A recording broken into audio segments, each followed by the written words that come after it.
The Task Force on Monetary Policy, Treasury Market Resilience, and Economic Prosperity will come to order.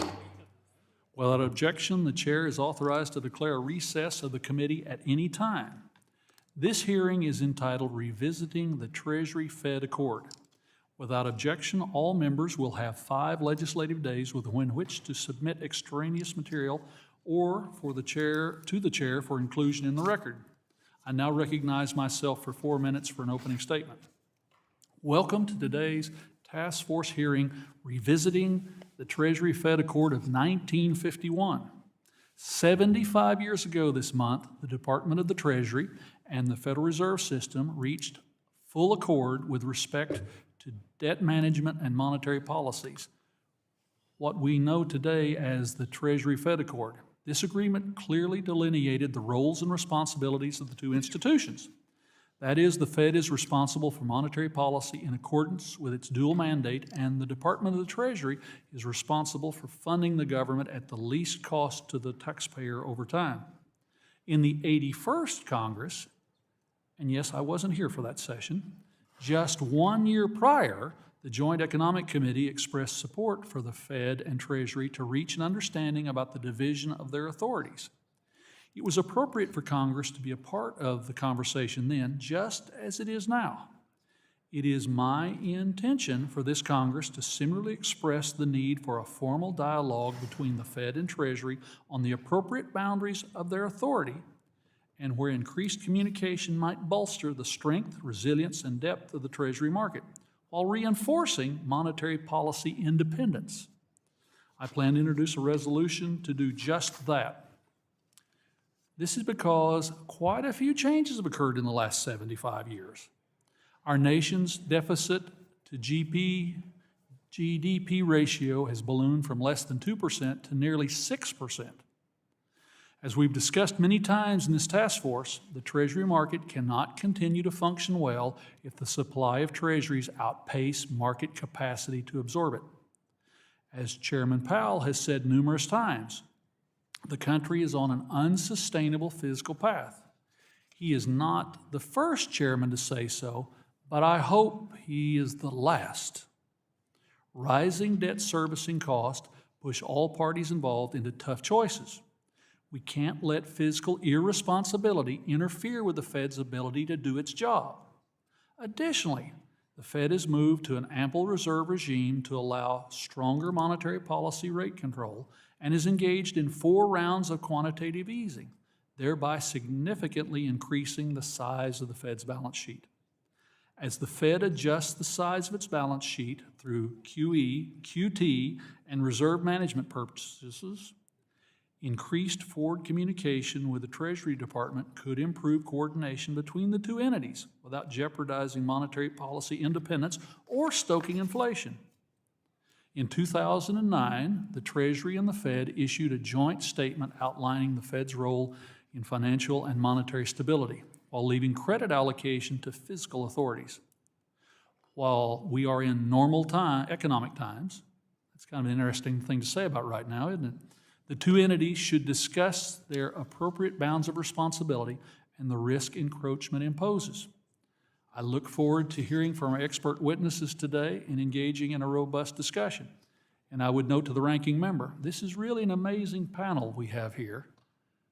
Experience beyond measure, and I look forward to the insights that we're going to gain. And with that, I yield back, and I recognize the ranking member of the task force, Mr. Vargas, for 4 minutes for an opening statement. Thank you very much, Mr. Chairman. Again, I'd like to thank you for organizing this hearing, and I agree with you. This is a very important hearing. I think we're incredibly lucky to have the witnesses that we have before us today, and I very much look forward to hearing from you. During World War II, the Federal Reserve agreed to keep interest rates low to help finance the war. In the years following the war, inflation concerns at the Fed grew, leading to a public dispute between the executive branch and the Fed. The result was the landmark agreement known as the Treasury-Fed Accord, which established a simple but critical principle. Monetary policy must remain independent and not be used to finance the country's debt. That principle has held for over 70 years, but it's come increasingly under threat. A debate about the use of quantitative easing or the size of the Fed's balance sheet is a worthwhile discussion. In my view, the Fed's ability to quickly expand its balance sheet in 2008 and again in 2020 prevented what could have been a far worse economic catastrophe. And that capacity to act at scale during a crisis is not something any potential new accord should undermine. But the more pressing threat of fiscal dominance is the president's repeated interventions to try and bend the Fed to his will, including to assist in financing our debt. He has attempted to illegally fire Fed Governor Dr. Lisa Cook. His Department of Justice opened a criminal inquiry into Chairman Powell, and even after a federal judge struck down those subpoenas, the DOJ announced it will appeal. The president's intentions could not be any clearer. In a June Truth Social post, he wrote that if the Fed were, quote, doing their job properly, our country would be saving trillions of dollars in interest costs, close quote. Interest payments on the debt are a serious issue, and no one disputes the fact that our debt is on an unsustainable trajectory, as the chairman noticed and as the Fed chair noticed. The numbers speak for themselves. At around 120% of GDP, it is near its highest level since World War II. And so far this fiscal year, interest payments on the debt surpassed defense spending, making them the third largest federal expense behind only Social Security and Medicare. But Congress set the Fed's dual mandate of maximum employment and stable prices. Fixing our deficit and our debt is Congress's job. It's not the central bank's. And pressing the Fed to cut rates to help clean up a fiscal situation this administration made worse through the big ugly bill, which is projected to add more than $3 trillion to the deficit over 10 years, is both reckless and sets a dangerous precedent. History gives us a clear warning. In Argentina and Zimbabwe, governments that used their central banks to finance debt triggered hyperinflation and economic collapse. In Turkey, a president who fired the central bank governors to force lower interest rates sent inflation to nearly 80%. And ordinary people pay the price every day. Protecting the Fed's independence from the dangers of fiscal dominance means protecting Americans from politically driven cycles of hyperinflation. And with that, Mr. Chair, I yield back. Gentleman yields back. Today we welcome the testimony of Mr. Thomas Hoenig, a distinguished senior fellow at the Mercatus Center at George Mason University. Dr. Jeffrey Lacker, a senior affiliated scholar at the Mercatus Center at George Mason University. Dr. Jeffrey Huther, and a adjunct professor at Georgetown University. And Mr. William English, a Eugene F. Williams Jr. professor of practice at Yale School of Management. I want to thank each of you for taking time to be here. Each of you will be recognized for 5 minutes to give an oral presentation of your testimony, and without objection, any written statements will be added to a part of the record. Gentlemen, I very much look forward to today's testimony. And Mr. Hoenig, you are now recognized for 5 minutes for your oral remarks. Chairman Lucas and Ranking Member Vargas and members of the task force. Thank you very much for this opportunity to discuss, I think, a very important issue of a Treasury-Fed accord. The purpose of the 1951 Treasury-Fed accord, as you've already described, I think was to define the relative responsibilities of both the Treasury and the Federal Reserve at a time when the debt levels were excessive and had to be dealt with. So I want to begin my comments with my conclusion. A new accord, I think, is needed, but I would emphasize that to be successful, it will need the help of Congress. The Fed's legislative mandate is to conduct monetary policy so as to promote effectively the goals of maximum employment, stable prices, and moderate long-term interest rates. Over time, however, the Fed has broadened this mandate to deepen its role in funding the nation's debt. This evolution follows from a repeated use of large purchases of government debt, QE, following the great financial crisis of 2008.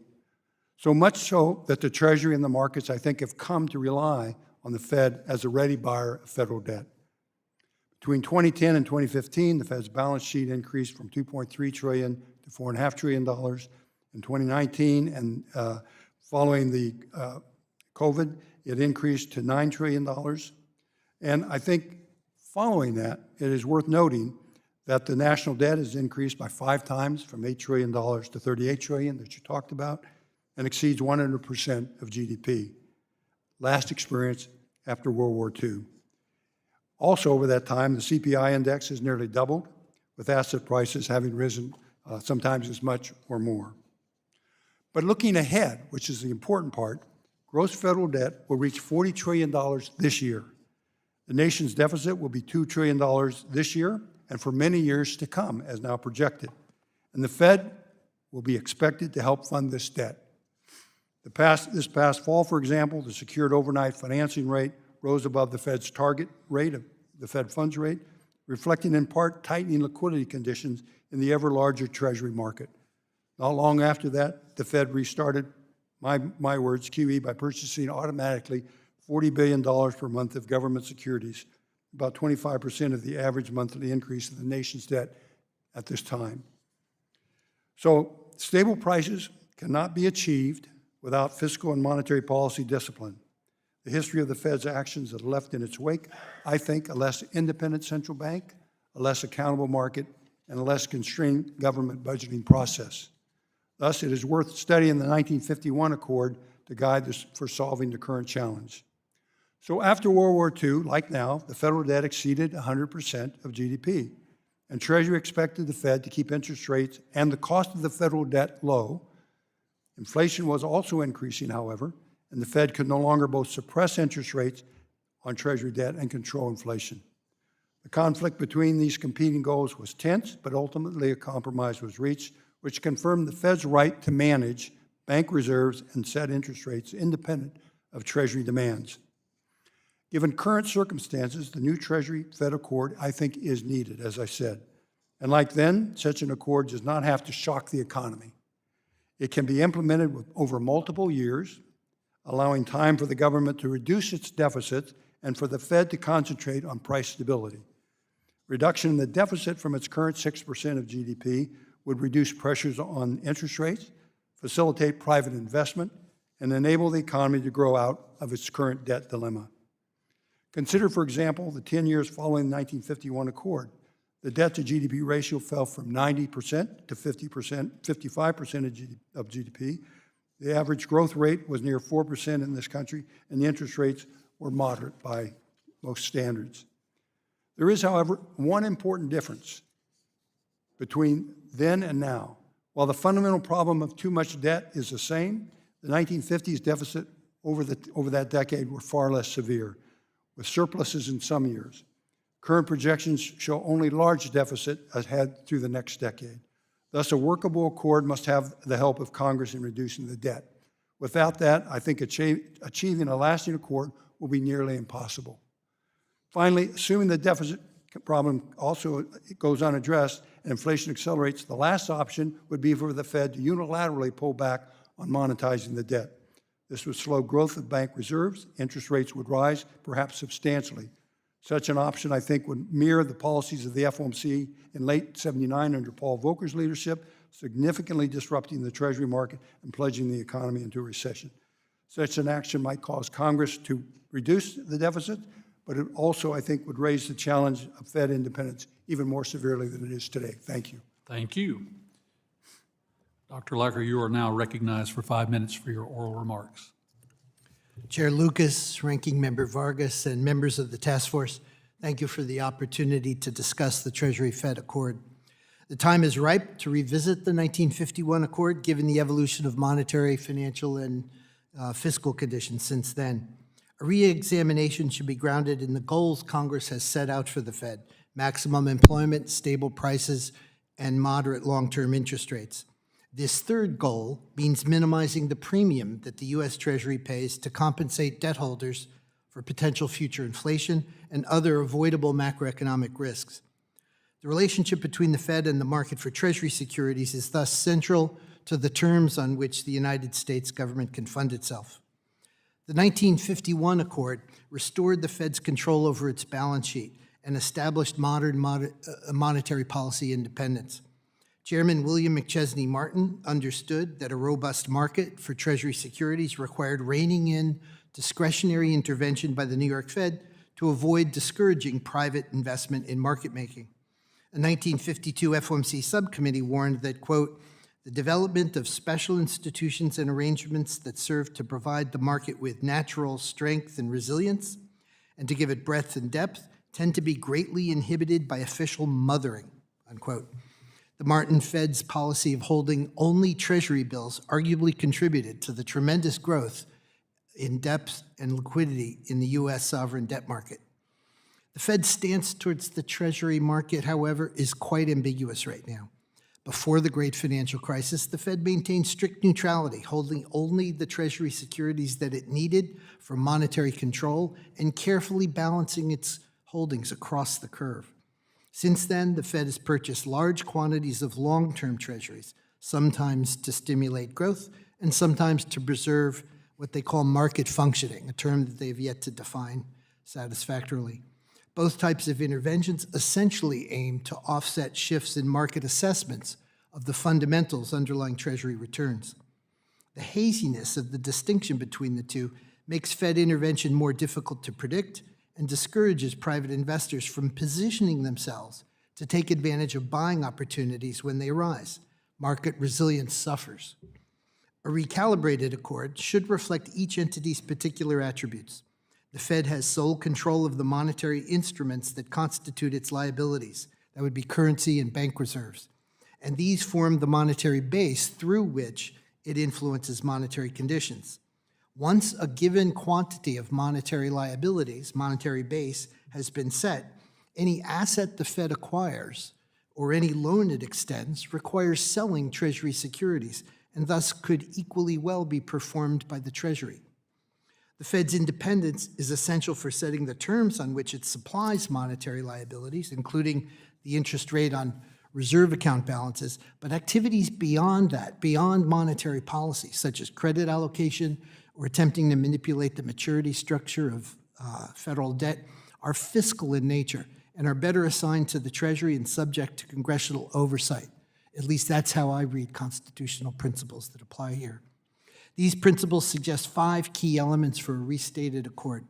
First, the Fed's balance sheet should be no larger than needed for monetary policy.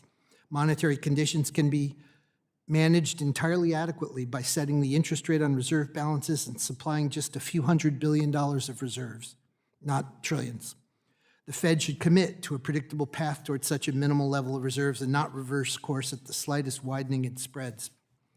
Second, the Treasury should have sole responsibility for debt management. The maturity structure of publicly held federal debt, that is outside the Federal Reserve, should reflect Treasury decisions alone rather than the obscurely coordinated actions of 2 distinct institutions with distinct objectives. Third, the Fed should return to a bills-only portfolio. This would clarify that Treasury is accountable for debt management. The Treasury itself would remain free to intervene as it sees fit through its recently reactivated buyback program. Fourth, the Fed should set just one interest rate, the rate on reserve account balances. Its current practice of managing 5 interest rates amounts to pegging several money market spreads. This is unnecessary and tangential to monetary policy. Congress could usefully clarify governance by assigning authority over the interest rate on reserves to the FOMC. Fifth, a new accord should include a framework for credit policy. Credit market interventions are fiscal in nature, as I said, and should be conducted by the Treasury with congressional authorization. A Treasury-Fed credit accord would reduce expectations of ad hoc investor rescues and thereby strengthen market resilience. Thank you. Thank you. Dr. Huther, you're recognized for 5 minutes for your oral testimony. Okay, thank you. It can be hard to visualize the Treasury market at the time of the original accord. Most securities were offered at fixed rates. Maturities were offered based on the views of officials. Doctor, would you spin your microphone around a little closer to you there, please? Right there, Thank okay. Yeah. Offerings might not be marketable. They might be sold with early repayment options. They might be exchangeable for other Treasury securities rather than cash. And so we didn't really have an open auction system that we have today. In addition, market participants were accustomed to Treasury leadership on interest rate policies through its choice of interest rates on the securities it did issue. The economic conditions are even harder to fully appreciate. Over the previous 6 years, prior to 1951, Obviously, the World War II had ended. Businesses were still transitioning from military to consumer production. We had sharp spikes in unemployment and inflation that had accompanied the transition. And post-war memories were still haunted by the pre-war depression. At the time of the Accord, we were in the midst of another war and inflation was high. The Accord gave the Fed the freedom to focus its policy decisions on economic conditions rather than Treasury financing needs, while agreeing to support Treasury offerings as long as they were brought at market yields as the Fed determined.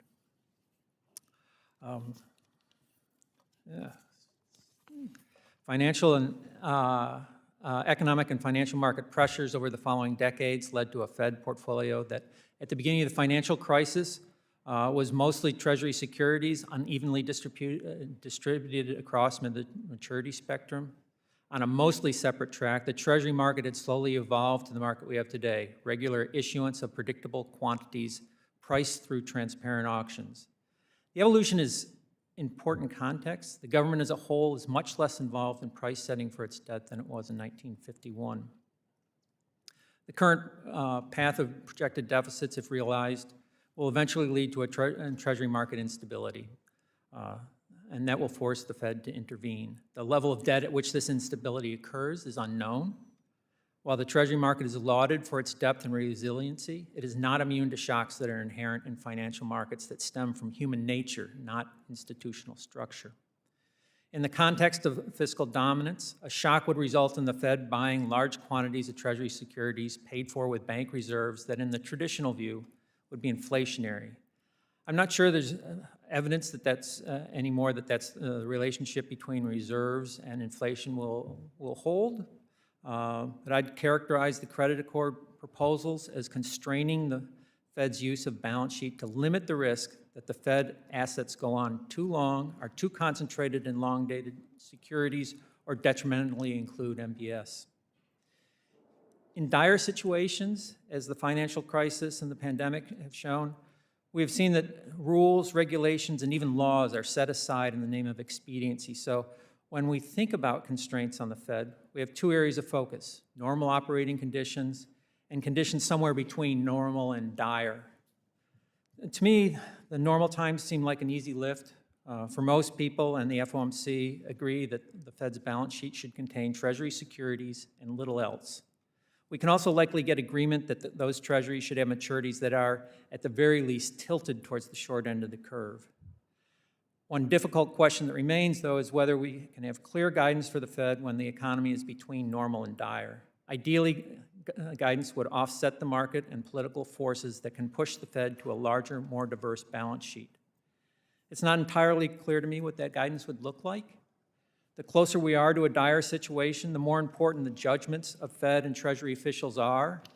The closer we are to a normal situation, the more likely that those same officials become complacent about policies that should be limited to dire events. That's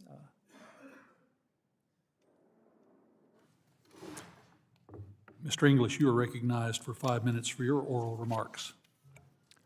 Thank you, Chairman Lucas and Ranking Member Vargas, for holding this hearing and inviting me to testify on the Treasury-Fed Accord.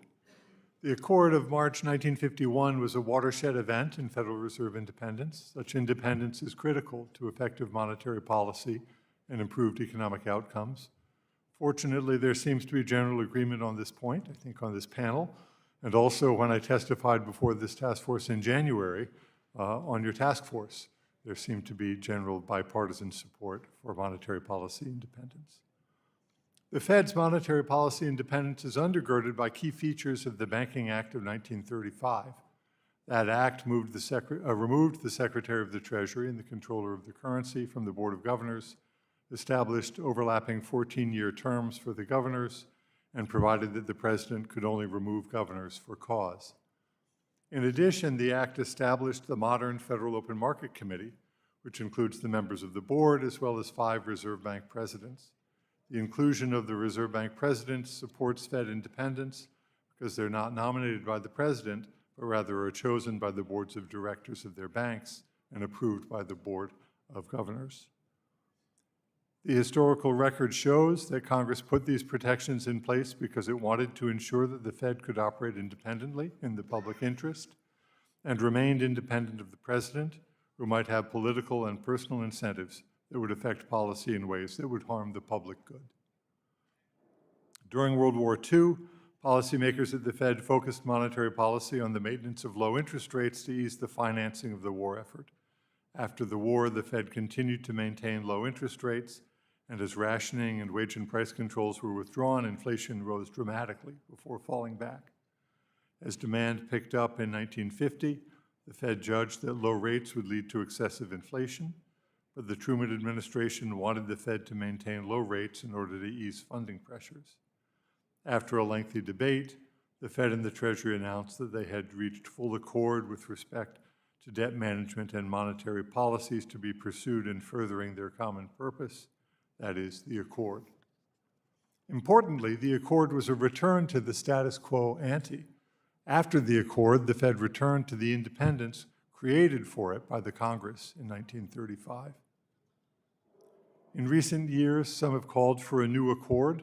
It's not always clear to me what the purpose of such an agreement would be. One issue appears to be the relationship between Treasury debt management and the Fed's monetary policy implementation, particularly quantitative easing. Put simply, the Treasury decides on the baseline maturity structure of government debt, while the Fed, if constrained by the zero lower bound on its policy rate, can use quantitative easing, that is, large purchases of government securities, to provide additional monetary stimulus and improve economic outcomes.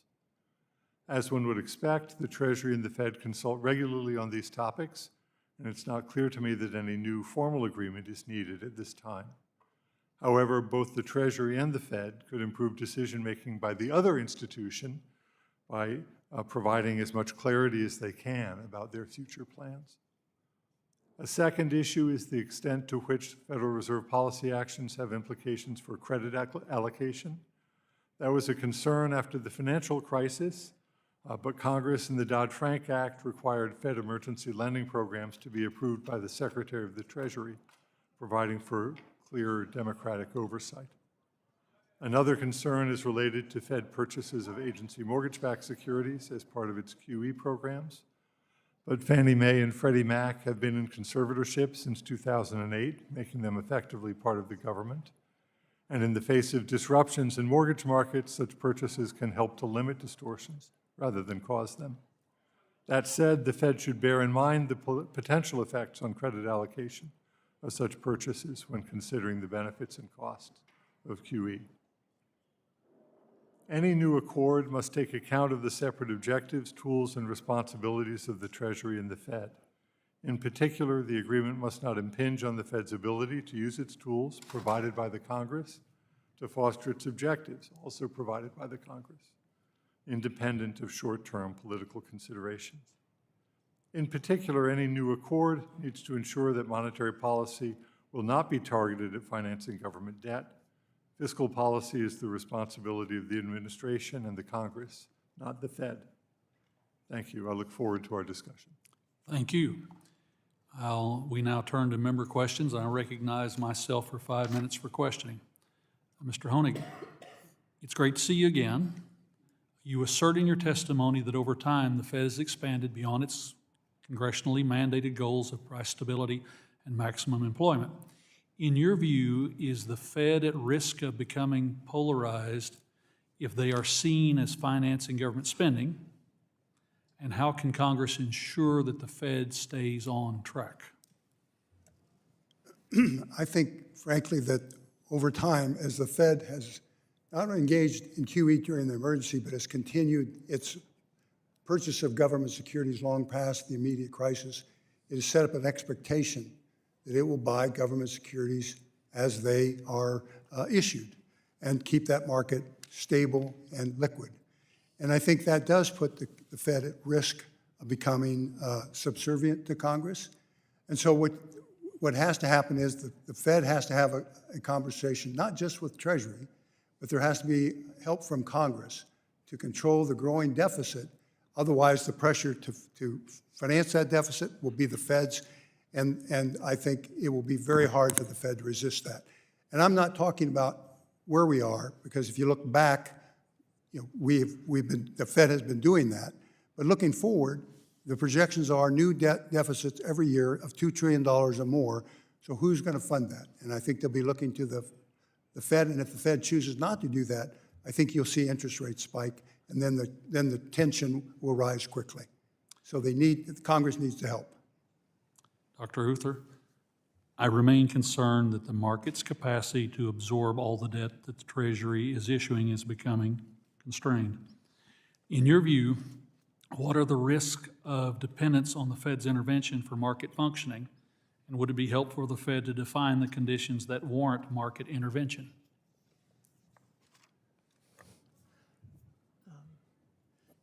Yeah, I'd say it'd be helpful to define what those rules are. I don't see us at this juncture anyhow of having concerns about actual debt issuance being received by the markets. I think we're still in the depth part of the Treasury story. Can we get to a point where it's harder to absorb new Treasuries? Absolutely. And as I said in my testimony, it's just you can't tell where that point is where things go off the rails. Dr. Lecker, your testimony states that a modernized Treasury-Fed accord should restore clear institutional boundaries between the two entities. Can you describe where those lines may currently be blurred and how Congress can ensure that the Fed actions are squarely within the boundaries of monetary policy? Yes, Chair Lucas. So as I noted, quantitative easing, quantitative easing involves two things. It involves increasing the monetary liabilities of the Fed, and the second thing it involves is reducing the supply of longer-term Treasury securities in the hands of the public. Those are two separate actions. The first, the Fed can do as a part of monetary policy by acquiring short-term Treasury bills. The Treasury, should it so desire, can acquire long-term securities through its buyback program and thereby tilt the securities in the hands of the public. So that's an example of something where if the Fed just stuck to pursuing monetary policy backed purely by bills only, it would provide a clear boundary, and people in the longer-term Treasury market would know that it's up to Treasury, not the Treasury and the Fed, as to whether intervention will take place, and it'll take place on the terms that Treasury traditionally intervenes through sort of an announced program with a well-defined boundaries. Mr. English, I have a question for you, and you may not have time to answer it, so responding in writing I would appreciate. You note in your testimony that Treasury and the Fed could improve decision-making by providing clarity about their future plans and discussing the extent to which the Fed actions implicate credit allocation. Would you support my view that should the accord be updated to reflect current conditions, Congress should be an integral part of the process, particularly given Congress's interest in both institutions acting in accordance with their congressionally authorized mandates? And you have 16 seconds. Sorry. Yes, I mean, the short answer is sure. I think if the Treasury and the Fed are going to get together and they're going to discuss their respective roles, and they're going to have, that'll be a substantive discussion that will have real implications for who's doing what, Congress should have a hand in thinking about who it wants to do what. Thank you, sir. I now recognize the ranking member of the task force, Mr. Vargas, for 5 minutes of questions. Thank you very much, Mr. Chair. And again, thank the witnesses for being here, and I also welcome all the young people that I see in the audience today. As you know, the President has repeatedly called for the Fed to lower interest rates, often citing the cost of our interest payments on the national debt as a reason why. This is in effect an ask for the Fed to monetize the debt. And we, in fact, heard from you the history from, I don't remember exactly who it was, of Truman basically doing the same thing and saying we can't continue to do this. So isn't this an explicit contradiction, though, of the principles that was set out in the Treasury-Fed Accord? I mean, it seems to be exactly what we said we wouldn't do. Would anyone like to handle it? Yes, Mr. Lecker. Sure. Dr. Lecker, I apologize. Yeah, no problem. So we need money supplied by the Federal Reserve. The logical way for the Fed to issue it is to have it backed by Treasury securities. I've advocated bills only, but there's other approaches. So we have to monetize some debt. The question is how much. The call to make the path of overnight interest rates that the Fed sets lower than it otherwise would be for reasons other than the management of inflation and employment suggests the resort to inflationary finance, which is depreciation of the value of outstanding federal debt and essentially inflicting capital losses on them, which is a gain to the Treasury. After major wars are typically financed in part through inflationary finance, and that's what you want to avoid in peacetime. Right. But, and it also goes against, doesn't it, Dr. Mr. English, doesn't that go against the accord, though? Isn't that exactly what we're trying to attempt not to do? So I'm not so sure it goes against the Accord, except in the sense that the Accord took us back to the Banking Act of 1935. I think it does go against the Banking Act of 1935. The point of that was the Fed should be independent of the president. The concern there was, one of the main concerns there was exactly monetization, and that the president, if he could, would be inclined to keep rates low and ease funding pressures on the government. Now, you stated a premise that we all kind of agreed on the independence of the Fed. I'm not sure that that's true, but let's see, is that true? Do you think that the Fed should be independent? Is anyone in disagreement? Well, I think the Fed should be independent. I also think the Fed should act independently. And one of my concerns is the Fed has, in a sense, under what I call the implicit mandate of having very stable, liquid Treasury markets, has in fact, shall we say, relinquished some of that independence to make sure interest rates are stable and that the new Treasury debt that's issued every month is easily absorbed without spiking interest rates.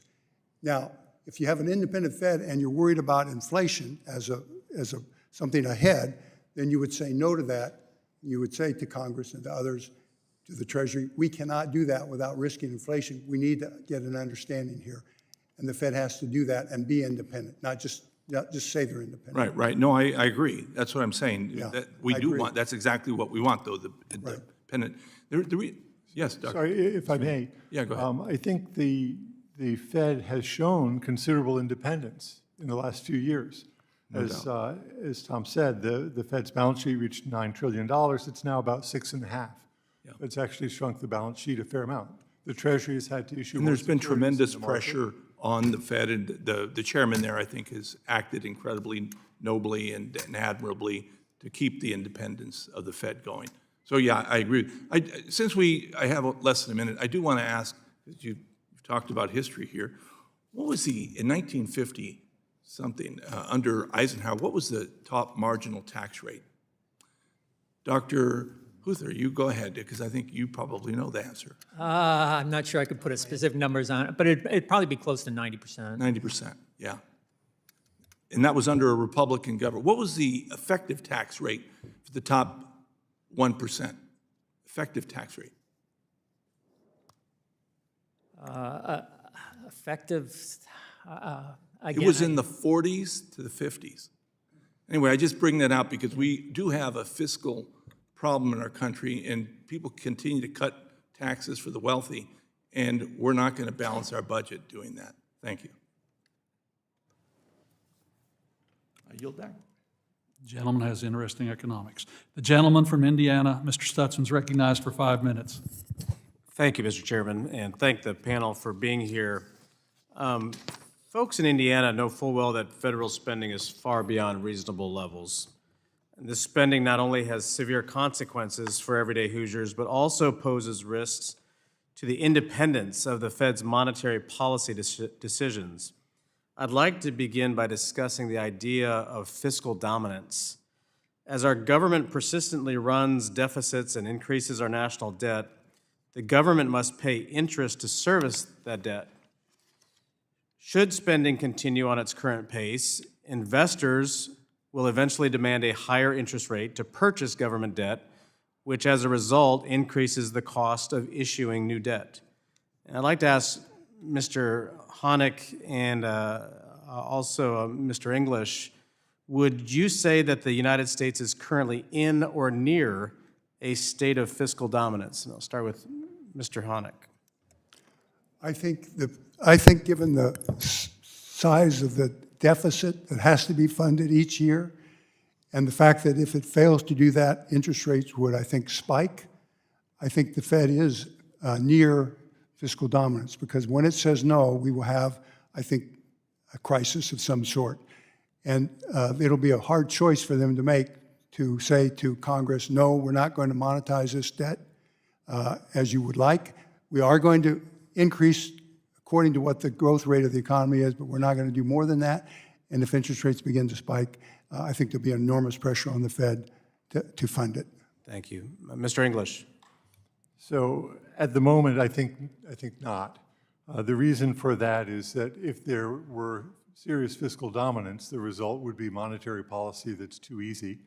And I think the Fed is engaged in monetary policy over the last few years. It's aimed pretty firmly at maximum employment and stable prices. Its objective is set by Congress. As I said earlier, it shrank its balance sheet by a considerable amount. Interest rates were raised by 5 percentage points plus when inflation surged. And the Fed has been moving inflation back down toward target and has done that quite well without a big recession. So I think at the moment the Fed is operating as it should in pursuit of its objectives. I guess I don't want to speculate on what would happen if there were a huge fiscal catastrophe down the road. I'm hoping all of you will address that. As Tom said, I think it would take Well, significant it'll definitely change in be, the fiscal it'll have to be us, but it'll be a lot of these young guys sitting here in the room that are going to have to deal with a long path out of debt and deficits. Dr. Huther, I'd like to ask, how would being in a state of fiscal dominance potentially influence monetary policy decisions at the Fed? And what would that mean for my constituents and Americans across the country?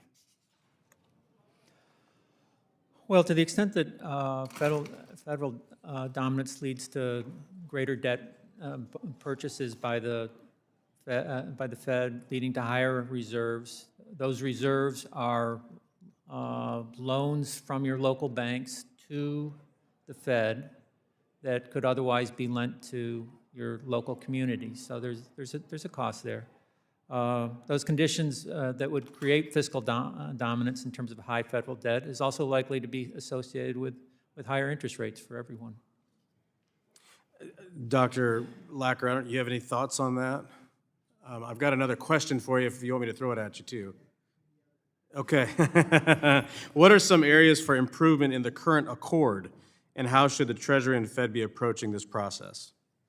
I think that I outlined 5 elements of a new accord. I think limiting the Fed to short-term treasuries, securities. I think a narrower role, a more prescribed role for the Fed in terms of intervention in markets would help strengthen the resilience of the private sector, would help encourage market making by brokers and dealers and others that want to get in. It would help encourage private investors to take positions to buy on the dip in the Treasury market, and I think it would just make for a more liquid and deep market, and I think that's the objective they should have in mind, and I think it'll lead them towards deciding that there should be a more prescribed role for the Fed. All right, thank you. Mr. Chairman, I'll just yield back. Gentleman yields back. The chair now recognizes the gentleman from Illinois, Mr. Kasten, for 5 minutes. Thank you, Chair Lucas, and I must say it's so nice to see so many young people coming out here today. Monetary policy is not usually something that you think of as having a lot of riz, but here we are. So appreciate you all showing up. What you may want to know, I've made this point to the chairman. Every time we have a monetary policy hearing, it is after some major event in executive branch Fed relations. And this meeting is no exception. We had a monetary policy hearing after the Liberation Day tariffs. We had a monetary policy hearing after the efforts to fire Lisa Cook. We had a monetary policy hearing after the criminal investigation was announced of Jay Powell. And of course, Friday, Mr. Powell the DOJ their case was rejected against him. They said he had an improper motive. I don't know how you do it, Mr. Chairman, but somebody is making a bunch of money on your inside information. In any event, moving on. I am, it's maybe appropriate because I think we are seeing in this administration the unbelievable importance of having an independent Fed, having independent monetary policy. And it's really hard to have, I think we should always be asking whether policies passed in 1951 are still appropriate. But it's hard to have those conversations right now where simply saying, should the Fed be independent of the executive branch is a partisan idea. Do raising the price of inputs lead to inflation? That's a partisan idea. Does slashing the U.S. workforce by millions of people in a tight labor market lead to inflation? That's a partisan idea. These things should not be partisan, but we're in this moment right now, and so I appreciate we're doing this. It also feels like a dangerous time to have the conversation. I want to ask some questions, get a little bit nerdy here. There's all the dynamics of 1951 and coming out of World War II and deficit spending that hopefully we won't have again, although for those of us who were here through COVID or 2008, we know that there's been times when it's useful to have massive politically unpopular flexes of the balance sheet. But one of the differences that strikes me going back to that period is that in the 50s, almost all U.S. debt was held by American citizens. Like 90% was American citizens. We then, the strength of the U.S. dollar as the world's reserve currency, saw more and more foreign ownership, getting almost half of U.S. debt. And then, of course, a combination of QE and foreigners deciding to invest in U.S. equity markets instead of treasuries took us back down where we're at about 30%. And I guess maybe, Mr. English, I'm wondering if you think that as we think about Fed independence and monetary policy, it seems to me there's a fundamental difference between the United States owing a lot of money to foreigners and the United States owing a lot of money to Americans. Should we think about that mix as we think about these issues? I think not. I think the point is that the central bank independence provides better outcomes for the American people. The central bank independence allows the Fed to avoid pressures from short-term political considerations, from fiscal dominance and so on, and gives you low and stable inflation, and that's a good backdrop for employment and growth. I don't think that it matters for those better outcomes what fraction of Treasury debt is held abroad versus domestic. Well, let me push, and I'm not sure that I agree or disagree with you, but it strikes me that as we have a lot of U.S. holders, well, we have a lot of foreign holders, interest rates are an expense, and there's only one side of that. We don't want to pay the interest. We owe them the interest, and that's how we think about it. When we have U.S. holders, we have, on the one hand, people like my grandma who used to always get me a savings bond for Christmas, where I'd like the interest rate to be high. But then you've also got a lot of institutional investors and private equity and hedge funds who have learned how to make money in a zero interest rate world. All of a sudden that becomes a political question about whether interest is good or bad with domestic investors in the ways that doesn't happen with foreign investors. And so as we think about the politics of this, it feels like the politics is an easier question when debt is held by foreigners, and the answer is more confusing when it's held by Americans. Would you agree, disagree? So you'd have to tell me about the political ramifications of this, but on the economic ramifications, I really do think you basically want to get low and stable inflation and maximum employment. That's the way you maximize the welfare for American people. And I don't think that monetary policy should be different because you have more Treasury debt held abroad or held domestically. Well, fair, and we're out of time, but when the president is calling for lower rates and is creating inflation, Gentleman's time is that's a political expired. problem. Yield back. Chair now recognizes the gentlelady from Texas, Mrs. De La Cruz, for 5 minutes. Thank you, Chairman Lucas, for holding this hearing today, and thank you to our witnesses once again for being here.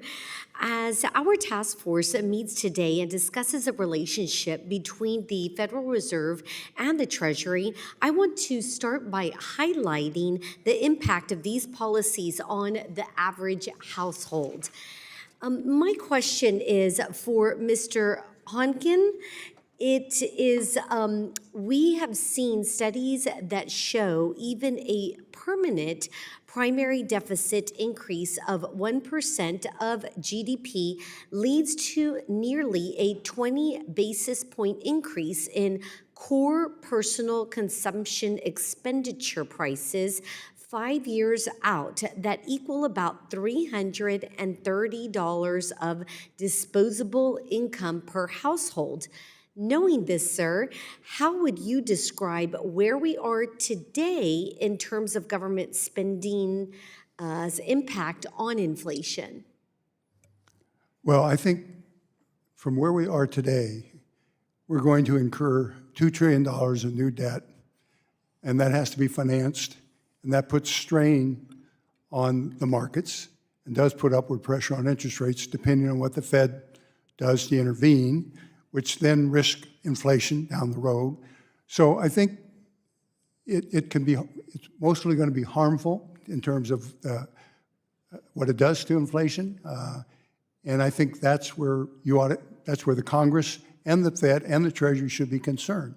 And I think ignoring it or saying that we can just we'll divide our activities without a clear message that we're going to control our deficits, our domestic fiscal deficits, I think is not beneficial in the long run for the American consumer. And this is someone said, for those who are sitting behind me. So it's very important we get this under control. And you know what? There is a group of young men that walked in behind you. I'm guesstimating about 19 to 21, 22 years old, and eager to learn about the government, probably excited to be here on Capitol Hill. So welcome, young men.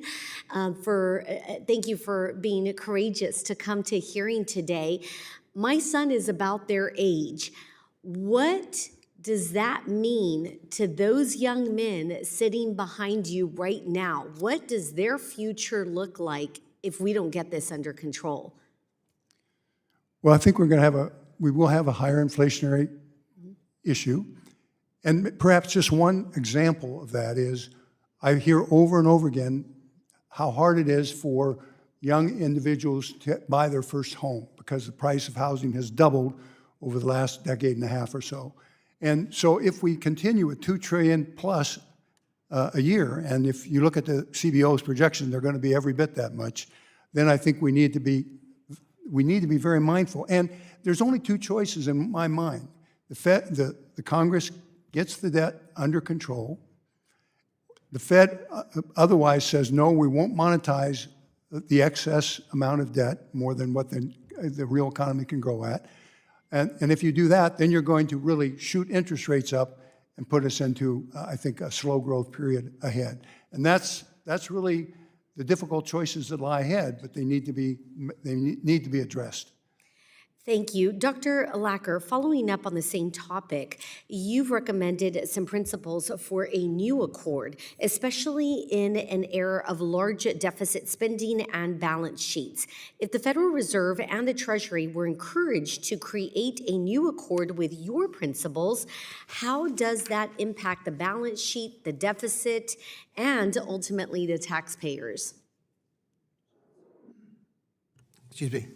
Thank you. So I think a Fed more narrowly focused on monetary policy, the way I've described it, would leave the Treasury and Congress a clean playing field to face markets, get feedback on the course they've set on fiscal policy without the market perceptions of market participants being clouded by the possibility of the Fed inflating away the debt. If the fiscal path is unsustainable or is getting too large for the economy to handle, real interest rates will have to rise. The government will have to pay up, and that I will reclaim affect my time. consumers all. Thank you so much. I yield back. Gentlelady's time has expired. The chair now turns to the gentleman from Wisconsin, Mr. Fitzgerald, for 5 minutes. Thank you, Chairman. Dr. English, in your testimony, you said that Dodd-Frank and CARES Act requires the Secretary of the Treasury to approve the Federal Reserve emergency lending operations and provide oversight over the Fed credit allocation. In an effort to reduce the red tape and safeguard the Fed from making bad political decisions, wouldn't it make more sense to just have Treasury provide emergency lending instead of the Federal Reserve? Congressman, I think that would not be as effective. The Federal Reserve has considerable information about the economy, about financial markets and financial institutions, so it can understand better, faster, what may be going wrong in the economy or in markets. It also has a great deal of experience in doing market operations and in lending because of its responsibility for the discount window, so it can ramp up and take action very quickly. And when necessary, it can also lend by creating reserves to lend, and that can be a very valuable thing to do at times when markets are disrupted and it may be slower for the Treasury to raise money to do that. And the increase in reserves can also just be a benefit in a time when there's every demand for liquidity. So I think these are responsibilities that are lodged with the Fed for a good reason, and that's why most central banks, I think, have authorities along these lines. Very good, thank you. Any of the other panelists have a thought on that? Yes, sir, Mr. Lacker. Yes, I've given this some thought over the years. I think that the lodging discretionary emergency lending authority with the Fed has had some benefits at times, but it's had a tremendous cost as well. Over the course of the last 50 years, since the mid-60s, repeated instances of lending to failing institutions and letting uninsured claimants get their money out has tilted the incentives of our financial markets and made them much more fragile than they otherwise would be. It's induced a dependence on short-term funding in wholesale markets, which is exactly the kind of funding that Fed interventions are designed to relieve pressure from. And I think that has to be reckoned on the tally sheet of assigning emergency lending authority to a discretionary body as technocratically capable as it might be. I think also that the pandemic experience showed that Congress is capable of enacting emergency legislation on a short time frame if the need is urgent enough and there's the political will. So, Dr. Lacker. May I give you one quick answer? And yes, that sir. is, Go ahead. I can't tell you, sir, how many times I've heard the Fed has to do this because they're the only game in town, or they're not the only game in town. The Congress is here and giving credit to non-banking institutions. Even an emergency can be handled, I think, very effectively by Congress. I appreciate your confidence in the Congress. Let me just continue with that, Dr. Lacker. So you testified that Treasury, instead of the Fed, could just as easily have facilitated any lending programs. So if there was a crisis in the future, would it be prudent for a new accord to reassign those responsibilities away from the Federal Reserve and delegate those to Treasury, or do you think that wouldn't make much difference? A decision would have to be made in the moment. So there's a less extreme approach to shutting the Fed off entirely, but one which would, in an accord, establish the principle that the Fed, after a certain number of days, say 5 or 10, a short number of days, transfers the position to the Treasury, the books of the Treasury, in exchange for short-term Treasury bills. So the Fed could do that lending subject to the approval of the Secretary of the Treasury, but get it off its books and have it managed by the Treasury. So would placing emergency lending programs like those set up during the financial crisis and the pandemic that were set up in Treasury instead of the Fed, is there a negative impact associated with that, or some type of market instability caused by that? No, I don't think there's consequences for financial market stability. If anything, they'd be beneficial in encouraging private market participants to be careful, more careful stewards of their own risk. Gentleman's The time has one, expired. okay. Chair now recognizes the gentleman from California, Mr. Sherman, for 5 minutes. Thank you. A lot is at stake in the independence of the Fed. We look at what's happened in Turkey or Argentina, for example, and we see that you can do tremendous damage to a country's economy when the central bank lacks that independence. Perhaps there's no greater pressure that can be put on anyone in government than to say, if you screw up, you're going to face criminal penalties. Now, that's kind of the North Korean model. You have a project, Kim Jong-un says you screwed it up, you get shot. I think our government works better, although I guess there are a few that I might and I think Chairman Powell said it right. Potential criminal charges arise from the Federal Reserve's decisions on interest rates rather than not aligning with the president's preferences. Does it? I mean, there's a building project. I guess it hasn't gone well. And so the president says that Powell should face criminal charges. I'm sure that there will be some projects in the Trump administration that do not go well. And ultimately, I guess you could hold Donald Trump responsible for that. I don't think that we should say, well, some project came in late and over budget, so we'll put Donald Trump in jail, or Chairman Powell in jail. But I want to focus a bit on first the dual mandate. Is there any reason for us to tamper with the dual mandate and to ignore unemployment in the process of setting interest rates? Does anybody know? Mr. English? I don't think so. I think that the dual mandate makes a lot of sense. Much of the time, those two mandates point in the same direction. If the economy is overheating and inflation is high, you tighten monetary policy. When they're not, I think it's appropriate to try to balance those risks and costs.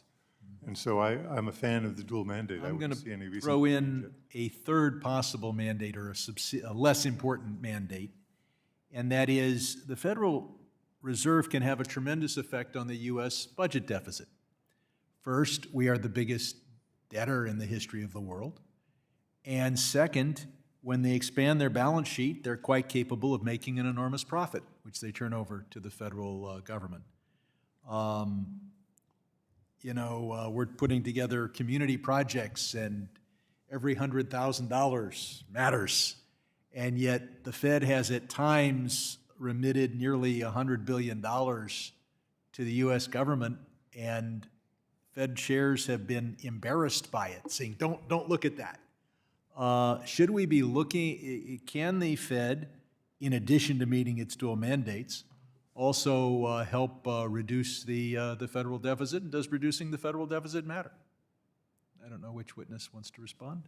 Yes, Yeah, go I'll ahead. comment on that. So as I pointed out at the beginning of my remarks, you may have missed it, the third mandate, there's actually three. The third one is moderate long-term interest rates. And one can view that as a mandate to minimize the risk premium that the U.S. Treasury has to pay in the market for the inflation premium, the premium on expected inflation, and the premium on risks to the U.S. fiscal situation, risks to macroeconomic situation that are avoidable.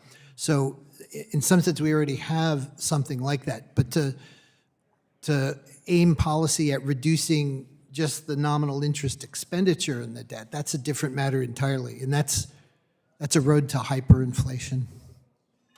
Well, there's also the remittances. That is to say, a larger balance sheet means, in effect, you monetize the debt, and the Fed, quote, earns a interest on that money and remits it to the federal government.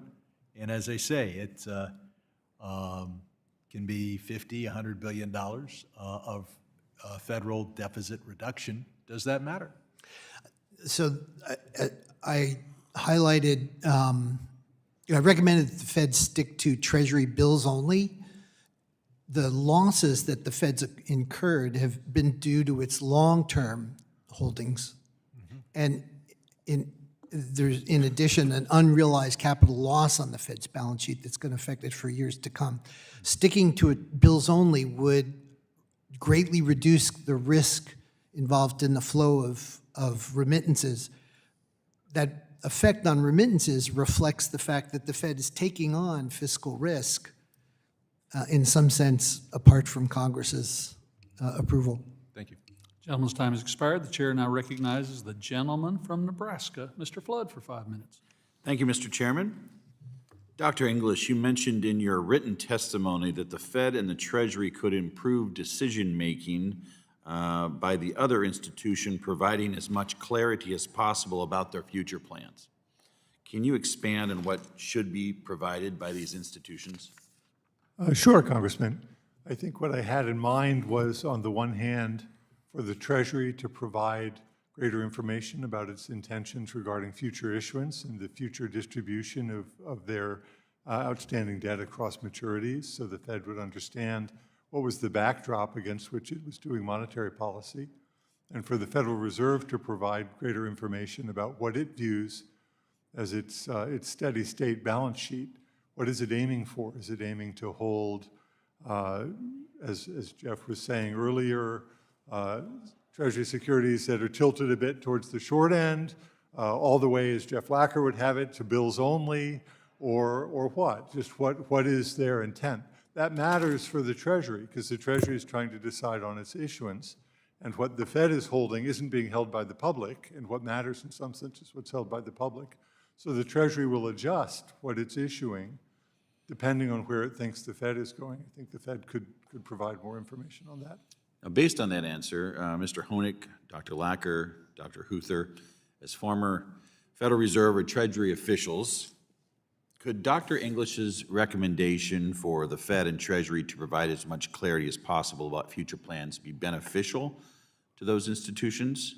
Is this possibly something worth exploring when potentially creating a new accord? Let's start with Mr. Hoenig first.